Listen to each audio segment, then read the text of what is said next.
6 months before the kitchen pronouncement, Leo and I were tangled together on his threadbare couch, watching the rain streak down the windows of his cramped studio apartment.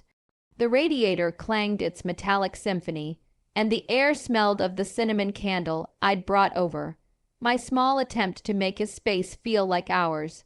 "You know what I love about you, Ilera," he said, his fingers tracing lazy patterns on my shoulder. I could feel his breath warm against my ear, the slight stubble on his chin catching on my hair. "What?" I whispered, though I was already smiling, already preparing to store this moment in the careful archive of my heart. "You make everything feel significant, like right now, this moment. Most people would just see rain and a shitty apartment and a broken radiator.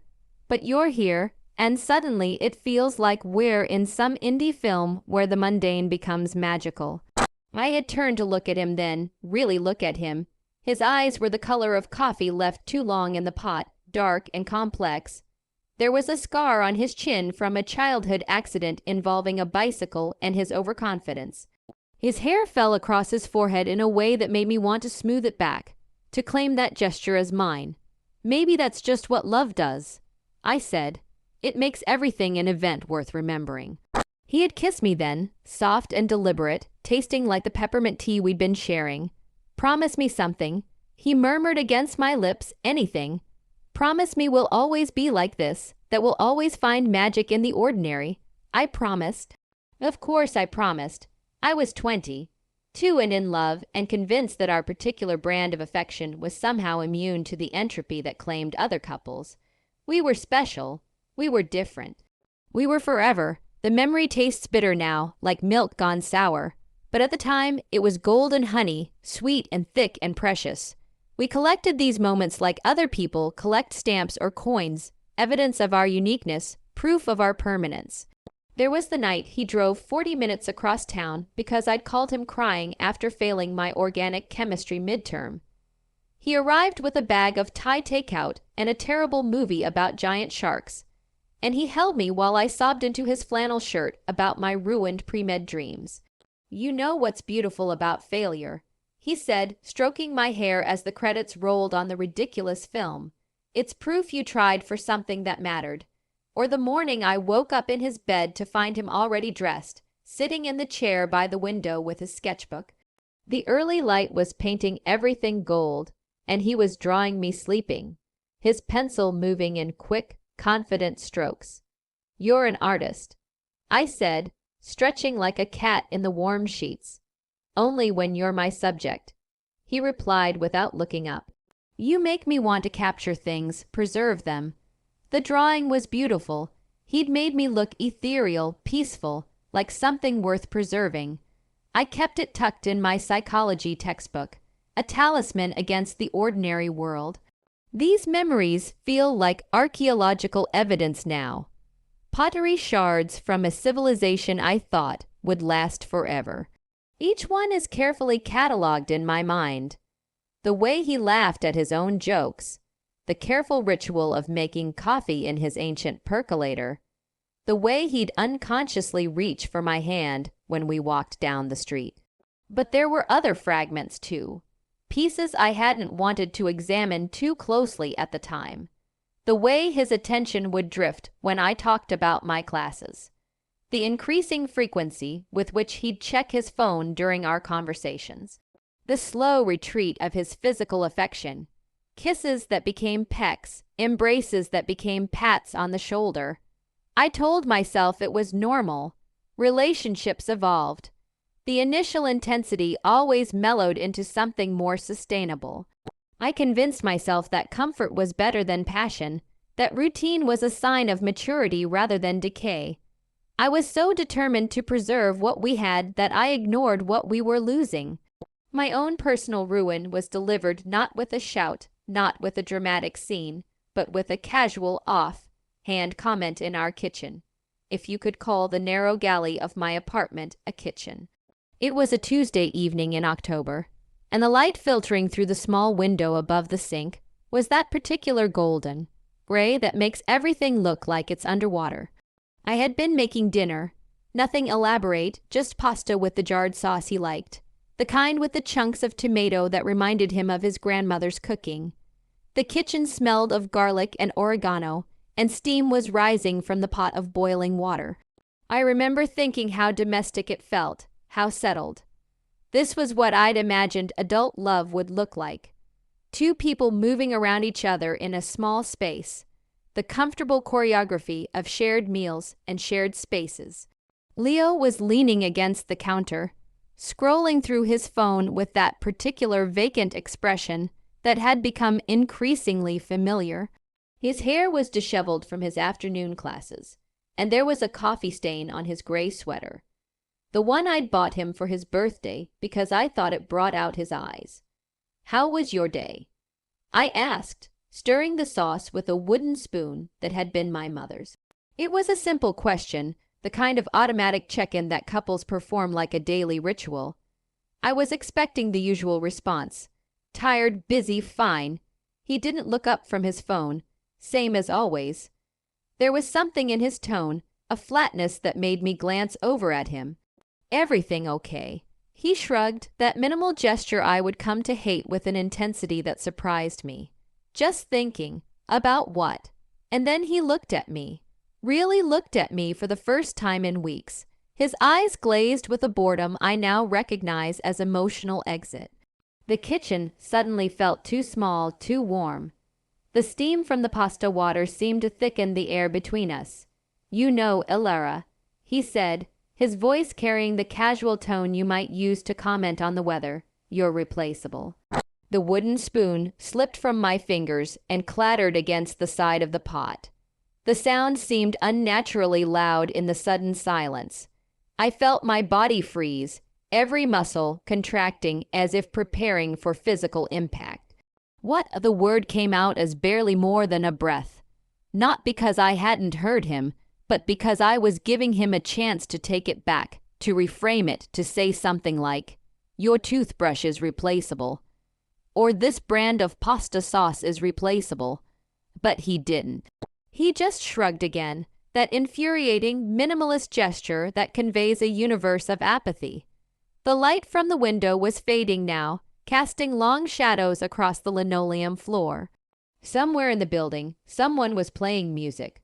Something classical and mournful that seemed to underscore the moment. I just mean, it's a pattern. You're a pattern in my life, and patterns can be changed. The words didn't land like a knife at first.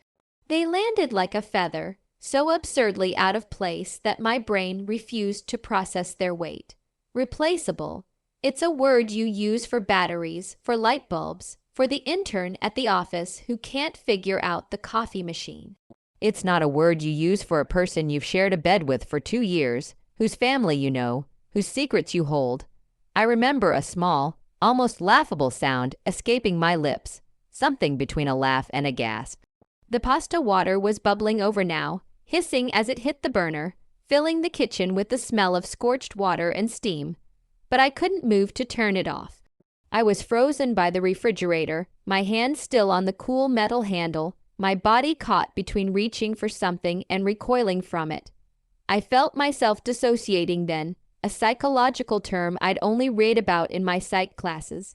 It felt like my consciousness was a tiny person in the control room of my brain, frantically pulling levers as the main console short-circuited. The tiny person was screaming instructions that my body couldn't hear.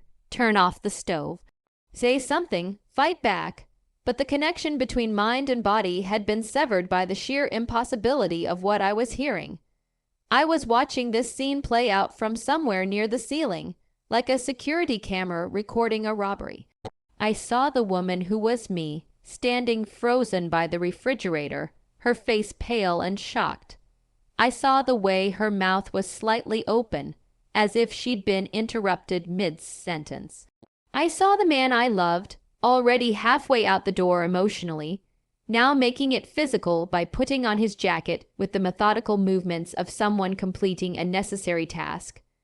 The silence was a physical presence, thick and suffocating. It pressed against my eardrums and filled my throat. The only sounds were the bubbling pasta water, the distant classical music, and the soft rustle of Leo putting on his jacket. A pattern, I finally managed, my voice a whisper that seemed to come from someone else's throat. I'm a pattern. He was checking his pockets now, making sure he had his keys, his wallet.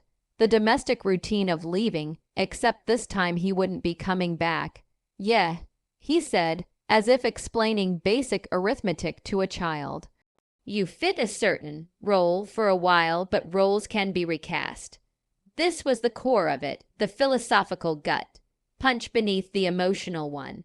He wasn't just breaking up with me. He was demoting me from a sovereign, complex human being to a mere function, a placeholder in the narrative of his life. I was the supportive girlfriend character, and my contract was up. The pasta water boiled over again, more violently this time, and the hissing sound seemed to wake me from my paralysis. I moved mechanically to turn off the burner, my hands shaking slightly as I reached for the knob. The kitchen filled with the acrid smell of burnt water and overcooked pasta. What role? I asked, my back still turned to him as I stared at the ruined dinner. What role did I play? The girlfriend who makes everything okay, who listens to my problems and makes dinner and doesn't ask for too much. It was nice, it worked, but I've outgrown it.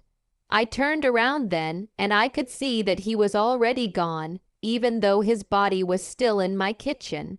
His eyes had the flat, distant look of someone who had already moved on, who was already mentally rearranging his life to accommodate my absence. Outgrown it. I repeated, like I'm a pair of shoes you've worn out. Don't be dramatic, Alara. You know what I mean. We've been together for 2 years. The initial excitement is gone. We're comfortable, but comfortable isn't enough anymore. I want something more stimulating, more stimulating. As if I were a television show that had jumped the shark, a flavor of ice cream he'd tired of. In that moment, I understood the deep Western cultural sickness we so often swim in without realizing it, the commodification of connection. We live in a world of infinite swipes, of optimized profiles, of endless upgrades. We're taught to seek the best product, the most fulfilling experience, the perfect partner who ticks all the boxes. And when a box remains unticked, or the product shows a little wear, the logic of the market whispers, replace it. Leo was just a devoted follower of that gospel. He saw relationships not as sacred, co-created worlds, but as interchangeable apps on the home screen of his life. And my app was glitching, or more accurately, it was demanding more memory, more emotional bandwidth, more vulnerability than he was willing to allocate. So what happens now? I asked, surprising myself with how steady my voice sounded. I think we should take a break, figure out what we want, we or you, because it sounds like you already know what you want. He had the grace to look uncomfortable then, shifting his weight from one foot to the other. For a moment, I saw a flicker of the person I'd fallen in love with, the one who used to drive across town when I cried, who drew pictures of me sleeping. But it was gone as quickly as it appeared. I think this is best for both of us, he said, falling back on the kind of meaningless platitude that people use when they want to sound considerate while doing something selfish. Don't do that, I said, feeling a spark of anger kindle in my chest. Don't pretend this is for my benefit. If you want to leave, just leave, but don't insult my intelligence by pretending it's an act of kindness.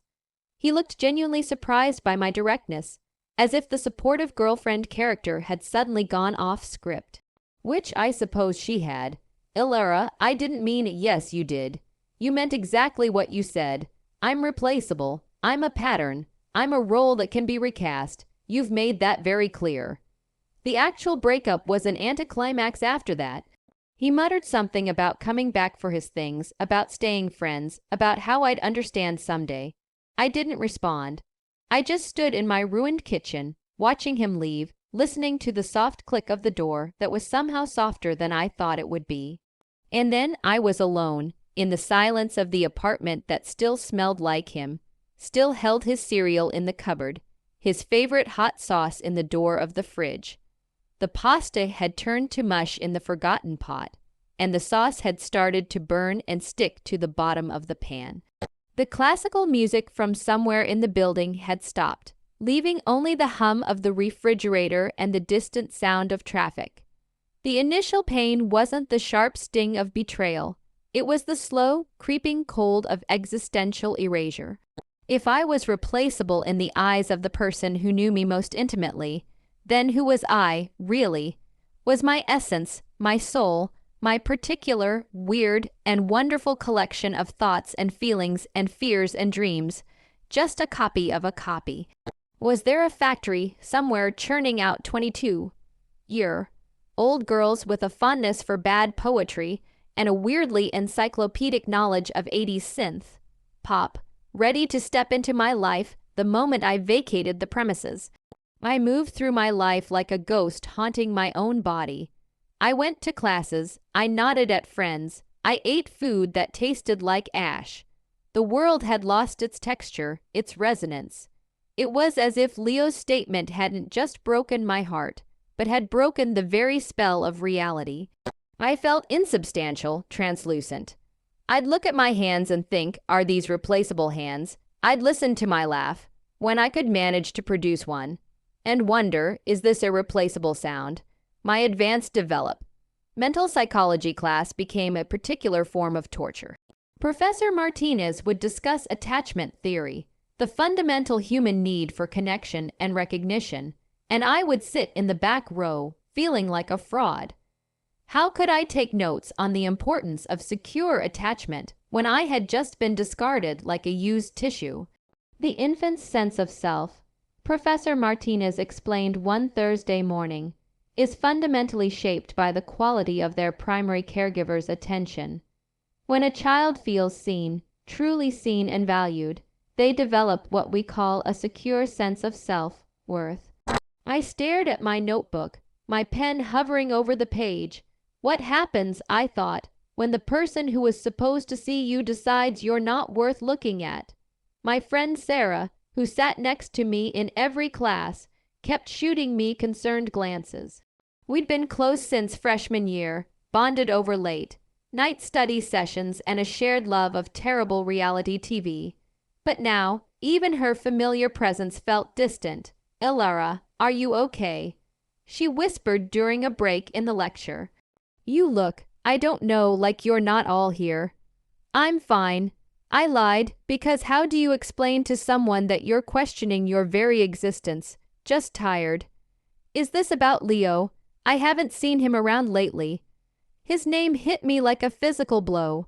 I hadn't told anyone about the breakup yet, hadn't found words for what had happened. How do you explain that someone looked at you, really looked at you, and found you so fundamentally ordinary that they could imagine swapping you out for anyone else? "We're taking a break," I said, using his euphemism because it was easier than admitting I'd been dismissed. Sarah's face softened with sympathy. "Oh, honey, I'm sorry. Do you want to talk about it?" "Not really. It's complicated." She squeezed my arm gently. "Well, I'm here if you change your mind. And maybe we could do something fun this weekend. Get your mind off things." I nodded, but even as I did, I felt the weight of my own fraudulence. How could I do something fun when I wasn't even sure I existed in any meaningful way? The nights were the worst. During the day, I could at least pretend to function, could move through the motions of being a person with a life worth living. But at night, alone in my apartment with the shadows creeping across the walls, the full weight of my existential crisis would settle on my chest like a lead blanket. I would lie in bed, the same bed where Leo and I had shared so many intimate moments, and stare at the ceiling, trying to make sense of what had happened. The apartment felt different now, too big and too quiet. Every familiar object seemed to mock me with its ordinariness. The coffee mug he'd left on my nightstand, the book he'd been reading, bookmark still marking his place on page 127, the small succulent plant we'd bought together at the farmer's market, its leaves now slightly yellow from neglect. I would find myself having conversations with him in my head, elaborate arguments where I was witty and devastating, and he realized his terrible mistake. But even in my fantasies, I couldn't quite believe in my own irreplaceability. The doubt had burrowed too deep. One night, about a week after what I'd started thinking of as the kitchen pronouncement, I couldn't sleep at all. I found myself standing in front of my bathroom mirror at 3 a.m., studying my reflection like I was seeing it for the first time. Brown hair that couldn't decide if it wanted to be straight or wavy. Green eyes that my mother had always called my best feature. A nose that was slightly crooked from breaking it in middle school when I fell off my bike. A small scar on my chin from chicken pox. Lips that were fuller on the bottom than the top, giving me a slightly pouty expression even when I wasn't trying. I cataloged each feature like a scientist documenting a specimen. Is this a replaceable face? I wondered. Are there thousands of other girls with this exact configuration of features? Is that why I'm so easily discarded? The girl in the mirror looked tired, hollow-eyed, unremarkable. I could imagine Leo scanning through profiles on dating apps, looking for an upgraded version of me. Someone with my supportive nature but better cheekbones. Someone with my sense of humor but more adventurous sexual tastes. Someone with my emotional availability but less neediness, less complexity, less meanness. The grocery store became another battlefield. I would find myself standing in the cereal aisle, paralyzed by the realization that I was still automatically reaching for the brand Leo preferred. He's not coming back, I would remind myself. You can buy whatever cereal you want now. But instead of feeling liberated, I felt unmoored. Without his preferences to consider, I wasn't sure what I actually wanted. Had I always been this undefined? Had my sense of self been so wrapped up in being his girlfriend that I'd forgotten who I was when no one was watching? This is the true violence of being called replaceable. It doesn't just attack your relationship. It attacks your very personhood. It taps into the deepest, most primal fear we have as social creatures, that we don't matter, that we are disposable. It's a psychological atom bomb, and the fallout contaminates everything. My sleep became erratic, filled with dreams where I was literally being replaced. I would dream that I came home to find another girl in my apartment, wearing my clothes, cooking with my pots, and when I protested, everyone would look at me with confusion. But she's the same as you, they would say. What's the difference? I would wake from these dreams gasping, my heart racing, my sheets soaked with sweat. The apartment would be dark and quiet. And for a moment I wouldn't be sure if the dream had ended, or if I was still trapped in that nightmare world where my existence was meaningless. I remember one afternoon, about a week and a half after the kitchen pronouncement, I was in Grind Coffee, the little place near campus where I'd been trying to force myself to study. The familiar ritual of ordering my usual, medium coffee, oat milk, no sugar, felt like play acting. I was going through the motions of being a person who had preferences, needs, a right to take up space in the world. The barista, a girl with purple hair and multiple ear piercings who I'd seen dozens of times but never really noticed, looked at me with mild concern. "You okay?" she asked as she handed me my cup. "You look like you've seen a ghost." I am a ghost, I thought, but managed to smile and nod. Just tired. The coffee shop was busy with the usual afternoon crowd. Students hunched over laptops. A few business people having intense conversations over espresso. The regular cast of characters that made this place feel like a second home. I found a small table by the window and spread out my psychology textbook, trying to focus on a chapter about cognitive behavioral theory. The words on the page might as well have been in a foreign language. Every paragraph about human behavior and emotional regulation felt like a personal attack. How could I study the mechanics of the human psyche when my own felt so fundamentally broken? That's when they walked in. A couple, young and obviously in love, their bodies angled towards each other like two planets locked in gravitational dance. She was petite with dark hair pulled back in a messy bun, wearing a vintage band t-shirt and jeans with paint stains on the knees. He was tall and lanky, all elbows and enthusiasm, gesturing wildly as he told some story that was making her laugh. They ordered their drinks. She got some complicated concoction with extra foam. He ordered black coffee and immediately added 4 packets of sugar and sat down at the table next to mine. Their chairs scraped against the floor as they positioned themselves as close as possible while still maintaining the pretense of sitting in separate seats. I tried to focus on my textbook, but their conversation kept pulling my attention like a magnet.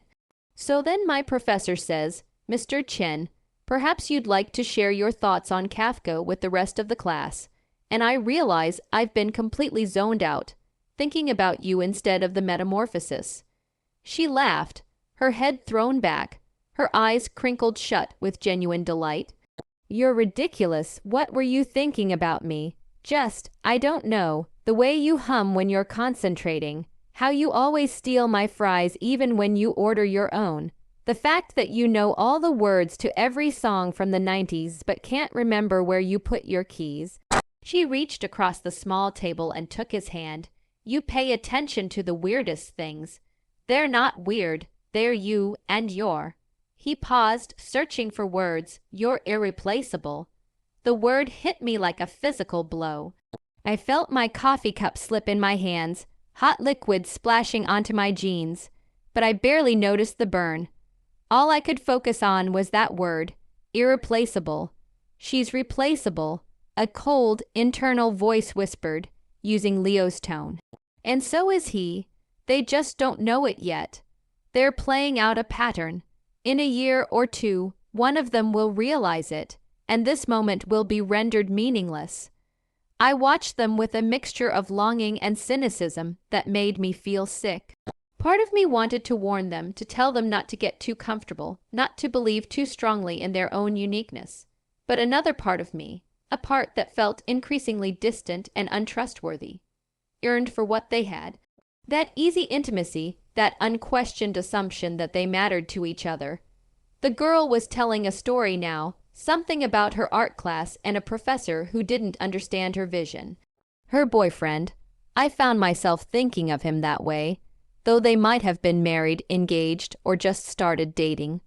Listened with the kind of focused attention that made it clear he found everything about her fascinating. "He keeps telling me to find my voice like it's something I've misplaced," she said, making air quotes with her free hand, "but I know what my voice is.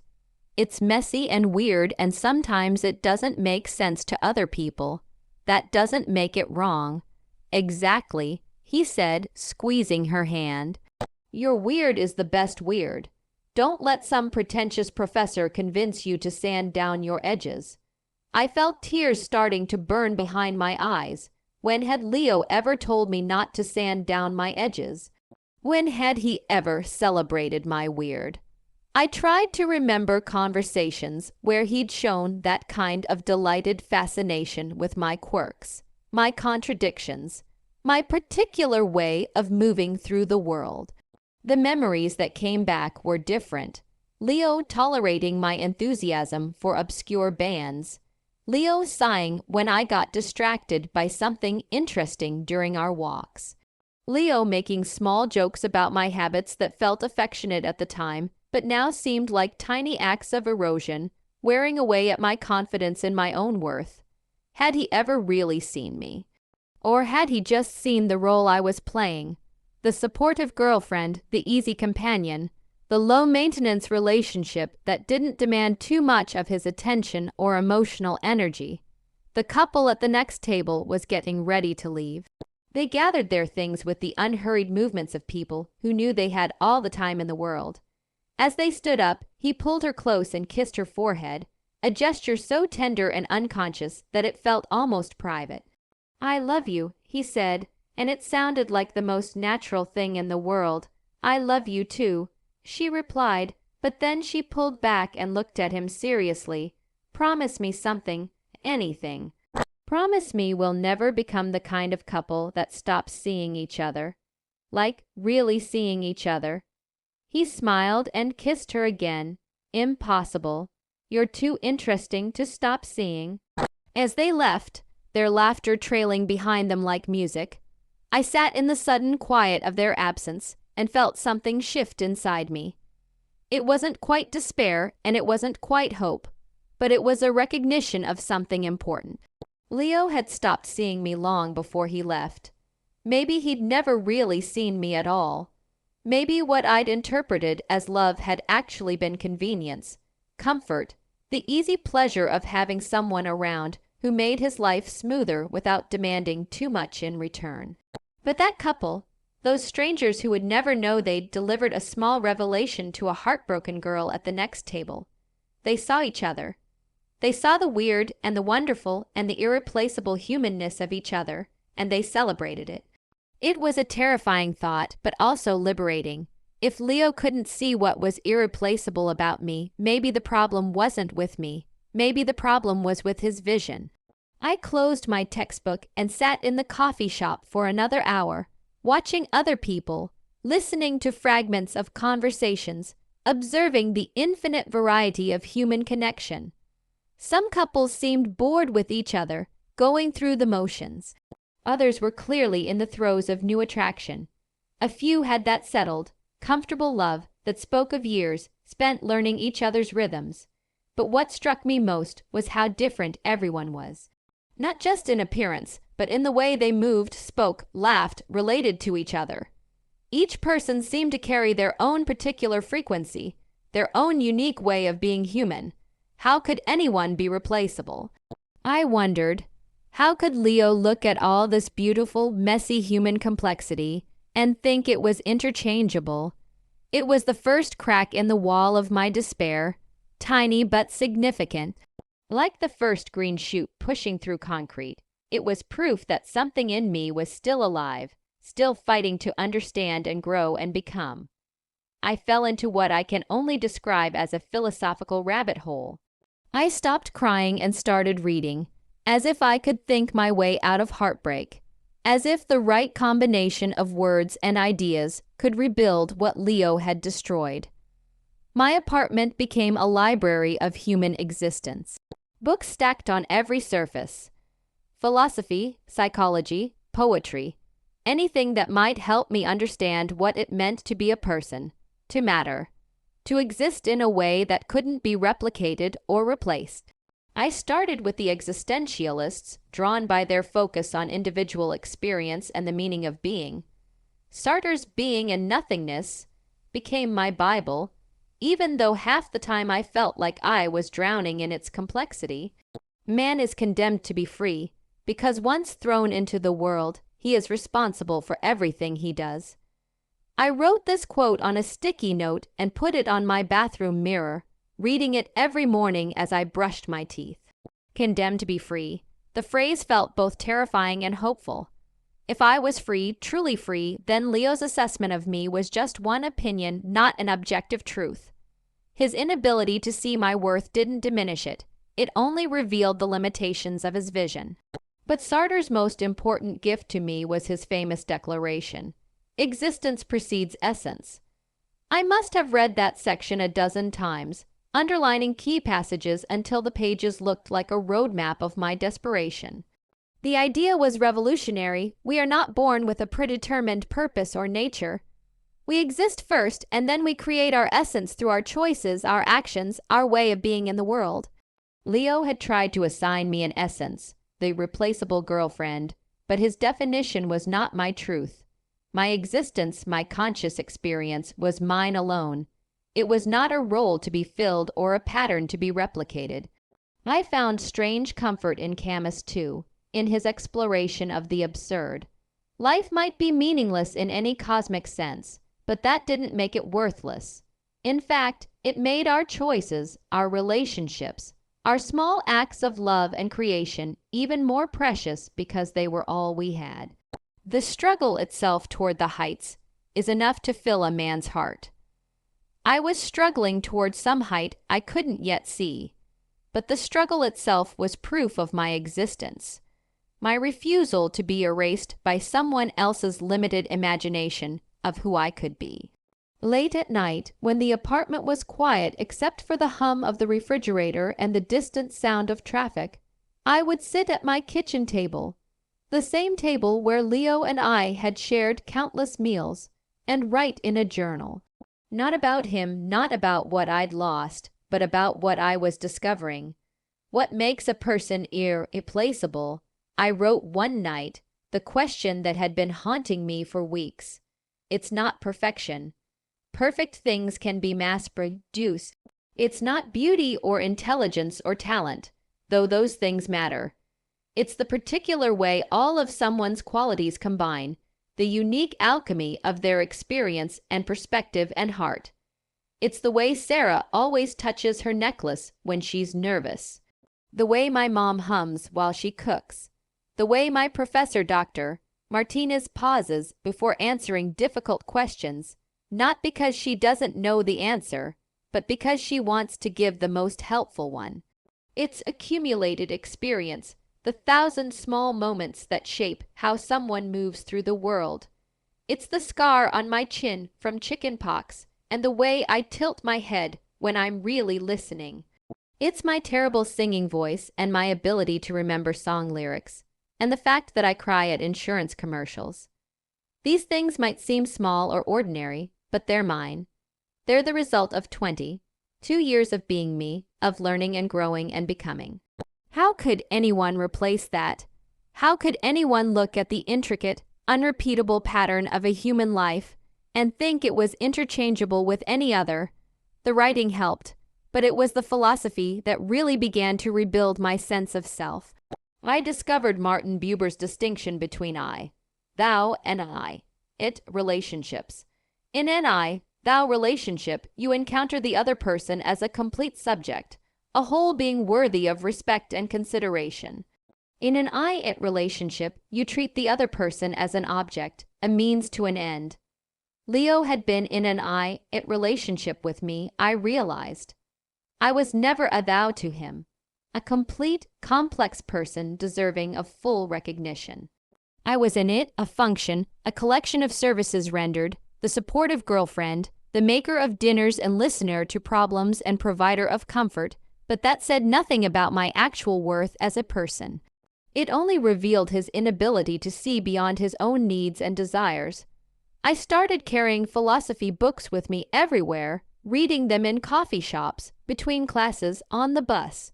Other students probably thought I was pretentious, this girl who highlighted passages in Kierkegaard while eating her lunch, but I didn't care.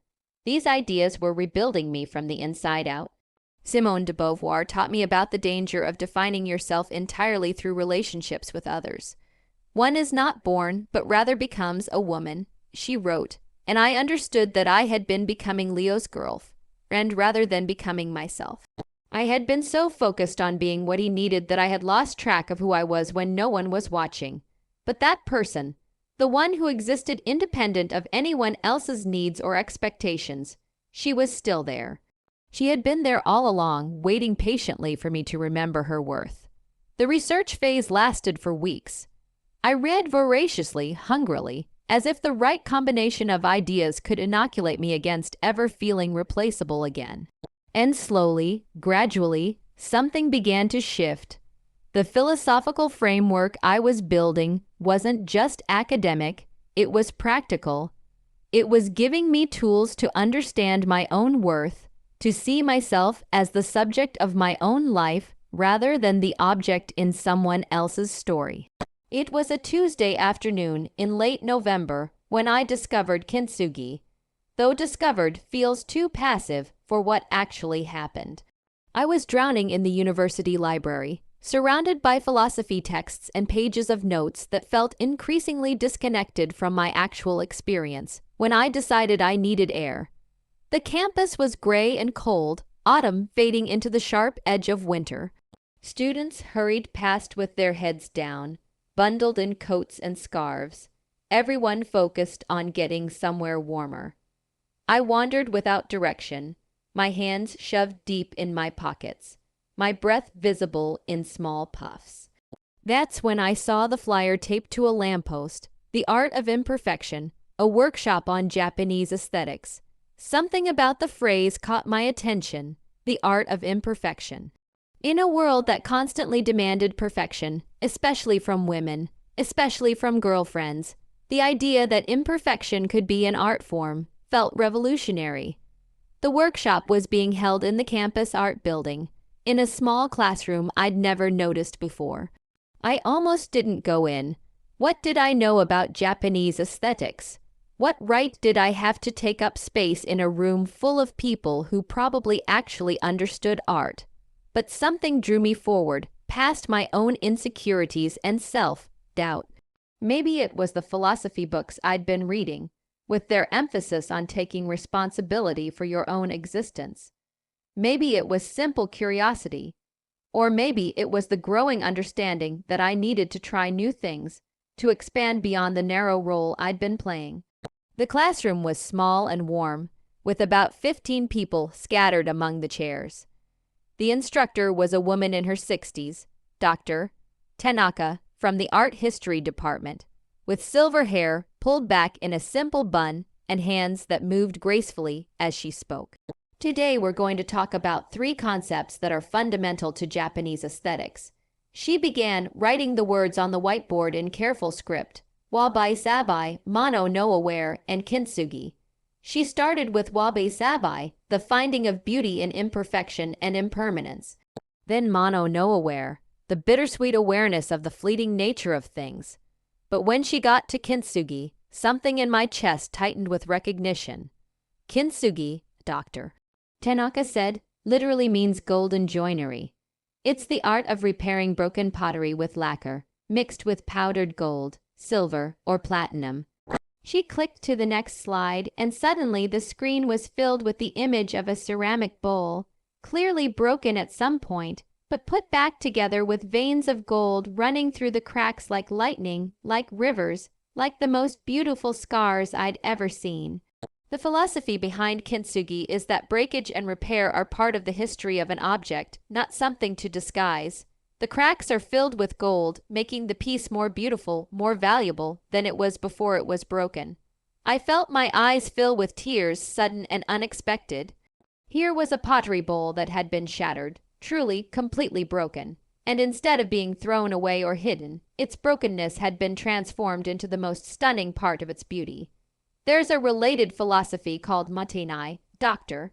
Tanaka continued, which expresses regret over waste. It suggests that discarding something still capable of use is almost morally wrong. When applied to kintsugi, it means that a broken object shouldn't be discarded just because it's no longer in its original form. The room was quiet, except for the soft scratching of pens on paper as people took notes, but I couldn't write. I could only stare at the image on the screen and feel something fundamental shifting inside me. Leo had broken me. There was no sugar coating that.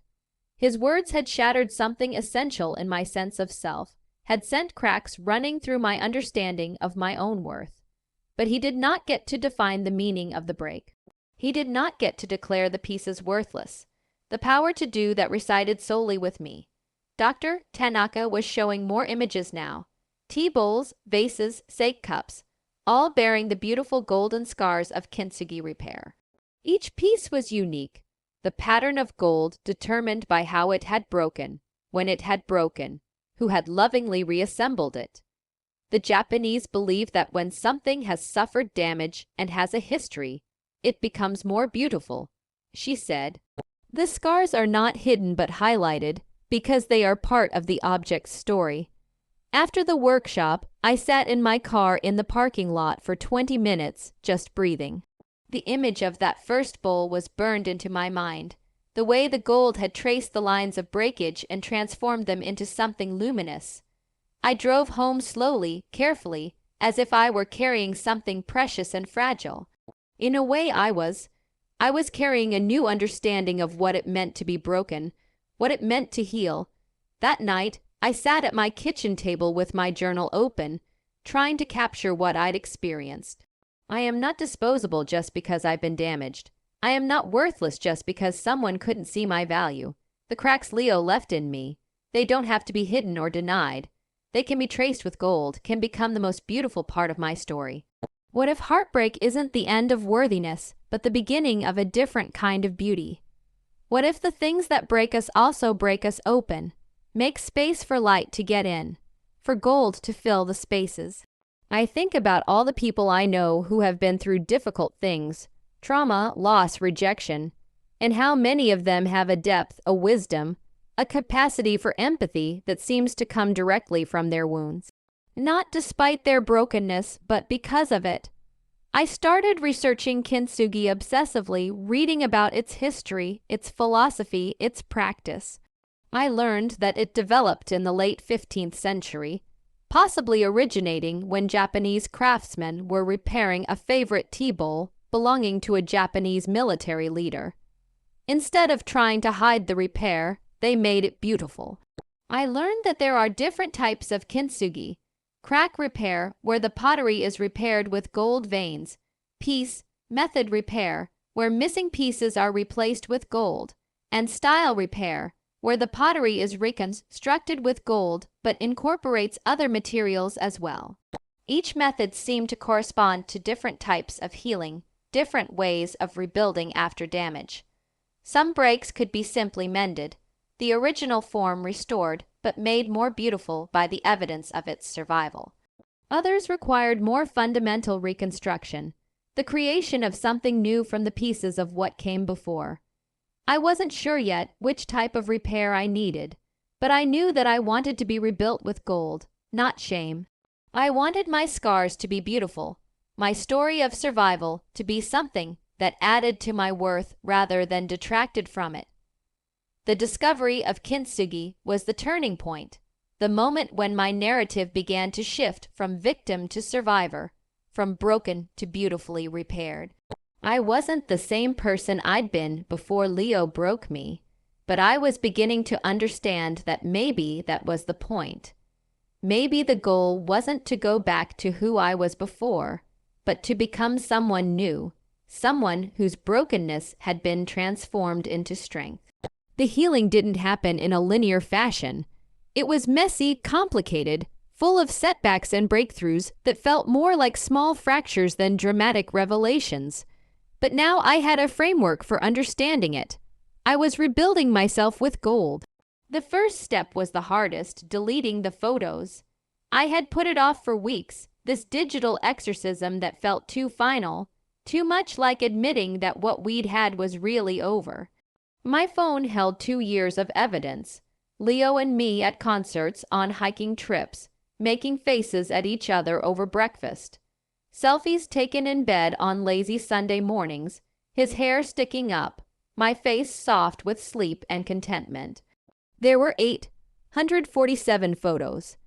I know because I counted them twice, sitting on my couch on a gray December afternoon with my phone in my hands and my heart hammering against my ribs. I couldn't do it all at once. Instead, I developed a ritual. Each evening, after dinner, I would allow myself to delete 10 photos. No more, no less. I would look at each one, really look at it, and then let it go. Some were easy: blurry shots, duplicates, photos where we looked awkward or uncomfortable. But others felt like tiny deaths. The picture from his birthday dinner, where we're both laughing at something I can't remember. His hand on my knee under the table. The photo from the hiking trip where we discovered that hidden waterfall, both of us muddy and triumphant and alive with the joy of shared adventure. I cried while I deleted them, but not the desperate, world-ending tears of the first weeks. These were different tears, sad but clean, mourning what was lost while acknowledging that it needed to be released. You're documenting your own archaeology. I said out loud one evening, talking to myself because the apartment felt too quiet. You're carefully cataloging what needs to be preserved and what needs to be let go. Some photos I couldn't delete, not yet. The one of us at Sarah's birthday party, where we're both making ridiculous faces at the camera. The picture my mom took of us at Thanksgiving, formal and couple. Why, in a way that now seemed performative, but then felt like evidence of our permanence. I moved these to a separate folder, a digital shoebox of memories that I wasn't ready to examine, but wasn't ready to destroy either. The physical reminders were harder. His hoodies in my closet, still smelling faintly of his cologne and laundry detergent. The books he'd left on my nightstand. The coffee mug he always used, the one with the chip on the handle that he said made it more comfortable to hold. I started with the easy things. The toiletries he'd left in my bathroom went into a plastic bag that I left outside his apartment door with a note that simply said, "Yours." I didn't ring the bell or wait to see if he was home. I just left the bag and walked away, my hands shaking with adrenaline and something that might have been pride. The hoodies took longer. I would put them in a donation bag, then take them out again, then put them back. They smelled like memory, like the version of myself who had been half of a couple. Finally, I compromised. I kept one, the gray one I'd bought him for his birthday, and donated the rest. The one I kept went into the back of my closet, behind the winter coats I never wore. Not thrown away, but not easily accessible either. The coffee mug became a symbol. It sat on my kitchen counter for days, accusatory and familiar. I would make coffee in the morning and automatically reach for it, then stop myself and choose a different one. But I couldn't bring myself to pack it away. One evening, as I was washing dishes, I picked up the mug to examine it more closely. The chip on the handle was small but significant, the kind of flaw that would make most people discard the object. But Leo had loved it, had sought it out every morning because the imperfection made it uniquely his. The irony wasn't lost on me. He could love a broken mug but not a complicated girlfriend. Instead of putting it away, I started using it myself. Every morning, I would make my coffee in Leo's favorite mug and drink it slowly, mindfully. I was reclaiming it, transforming it from a painful reminder into a daily meditation on the beauty of imperfection. The shower became my sanctuary. There was something about the warm water and the privacy that made it safe to fall apart. I would stand under the spray and cry, really cry, the kind of deep, body-shaking sobs that felt like they were wringing something essential out of me. But after the crying, I developed a new ritual. I would wash my hair with extra care, conditioning it until it was soft and silky. I would use the expensive body wash I'd been saving for special occasions. I would stand in the warmth and steam and practice saying kind things to myself. "You are not replaceable." I would whisper to the tile walls, "You are complex and difficult and wonderful. You are worthy of love that sees all of you and chooses all of you." It felt ridiculous at first, this self-directed pep talk. But gradually, the words began to feel less foreign, less like something I was forcing myself to believe and more like something I was remembering. Cooking became another form of therapy. For the first month after the breakup, I had barely eaten, surviving on cereal and toast and the occasional sandwich. But as I began to heal, I started cooking for myself with the same care I had once reserved for cooking for Leo. I would go to the farmer's market on Saturday mornings, selecting vegetables with the attention I might give to choosing jewelry. I learned to cook for one without making it feel like a punishment or a concession to loneliness. I set the table properly with real plates and cloth napkins. I lit candles. I made eating a ritual of self-respect. One evening, I made the pasta dish that had been cooking when Leo delivered his pronouncement. The same sauce, the same noodles, but this time I cooked them perfectly. Al dente pasta, sauce seasoned with care, fresh basil from the plant I'd bought to replace the one that had died from neglect. I ate slowly, savoring each bite, and felt something like triumph. I had reclaimed this meal, this recipe, this act of nourishment. What had once been the setting for my destruction had become evidence of my resurrection. But the most significant part of my healing process was learning to say yes to things that scared me. The philosophy books had taught me that existence precedes essence, that we create ourselves through our choices and actions. If I wanted to become someone who couldn't be easily dismissed, I needed to start making choices that reflected my own worth. When Sarah invited me to a party where I didn't know anyone, I said yes instead of making excuses. When my professor announced a study abroad program in Prague, I picked up an application instead of immediately talking myself out of it. When I saw a flyer for a women's self-defense class, I signed up before I could lose my nerve. Each yes felt like a small act of rebellion against the version of myself that Leo had known. The accommodating girlfriend who never wanted to be too much trouble, who made herself smaller and quieter to fit more easily into his life. The self-defense class was particularly transformative, learning to throw a punch, to break out of holds, to use my voice as a weapon. It was physical proof that I could protect myself, that I didn't need someone else to validate my right to take up space in the world. The most important thing, our instructor Maria told us on the first day, is to believe you're worth defending. Everything else is just technique.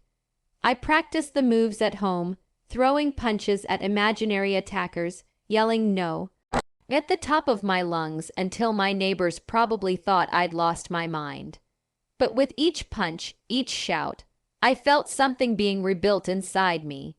Not just confidence, but a fundamental sense of my own right to exist, to resist, to refuse to be diminished.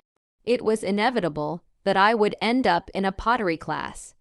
After discovering kintsugi, after spending months thinking about brokenness and repair, I needed to understand clay in my hands, needed to experience the vulnerability of creating something beautiful that could be easily destroyed. The class met Tuesday evenings in the basement of the community center, in a room that smelled like earth and water and possibility. I signed up on a whim, or what felt like a whim, but was probably the logical conclusion of months of psychological reconstruction. The instructor was a woman named Carmen, probably in her 50s, with clay permanently embedded under her fingernails and the kind of steady presence that made you feel like everything was going to be okay. She wore old band t-shirts and jeans with holes in the knees, and when she demonstrated techniques, her hands moved with the confidence of someone who had spent decades learning to shape earth into art. Clay is honest, she told us on the first night, her hands already covered in gray mud as she centered a lump on the wheel. It will tell you exactly what you're thinking, exactly how you're feeling. You can't lie to clay. There were 8 of us in the class. Me, 2 middle-aged women who seemed to know each other, a retired man who said he'd always wanted to try pottery, a young mother whose kids were finally old enough for her to have hobbies again, and 3 college students who looked like they'd signed up together for fun. We started with hand building, learning to coil clay into bowls and pinch it into small vessels. My first attempts were disasters, lopsided, thick-walled, more like ashtrays than anything functional. But there was something meditative about working with the clay, about feeling it respond to pressure and heat and intention. Don't worry about making it perfect, Carmen said, watching me struggle with a bowl that kept collapsing in on itself. Perfect is boring. Perfect doesn't tell us anything about who made it. She moved around the room like a dance, offering suggestions, demonstrating techniques, providing encouragement without false praise. When she got to my workspace, she picked up my misshapen bowl and turned it in her hands, examining it with the seriousness of an art critic. "This has character," she said finally. "It's not what you planned, but it's interesting. Sometimes the clay knows better than we do what it wants to become." One of the middle-aged women, Janet, laughed. "That sounds like a metaphor for life." "Everything in here is a metaphor for life," Carmen replied with a grin. That's what makes pottery so dangerous. You come for the clay, but you leave understanding yourself better. As the weeks progressed, I found myself looking forward to Tuesday evenings with an anticipation I hadn't felt about anything in months. The pottery studio became a refuge, a place where I could be messy and imperfect and still create something worthwhile. I got to know my classmates gradually, the way you do when you're working with your hands and your attention is divided between conversation and creation. Janet was recently divorced and trying to rediscover who she was outside of marriage. Her friend Louise was dealing with empty nest syndrome now that her youngest had left for college. The retired man, Robert, was grieving his wife's death and looking for ways to fill the silence of his days. We were all, in our various ways, rebuilding ourselves. The young mother, Jessica, worked with clay like she was afraid of breaking it, her touch tentative and apologetic. During one class, I watched her start a bowl 3 times, each time crushing it back into a ball of clay when it didn't immediately look the way she wanted. "It's okay to mess up," I found myself saying, surprising both of us. "That's how you learn what works." She looked at me with tired eyes. "I'm not used to being bad at things. I spent so many years being the perfect wife and mother that I forgot how to be a beginner." I understood completely. I had spent 2 years being the perfect girlfriend, so accommodating and low maintenance that I had forgotten how to be challengingly, authentically myself. "Maybe being bad at things is a skill we need to practice," I said, shaping a lump of clay into something that might eventually become a mug. "Maybe it's the only way to get good at being human."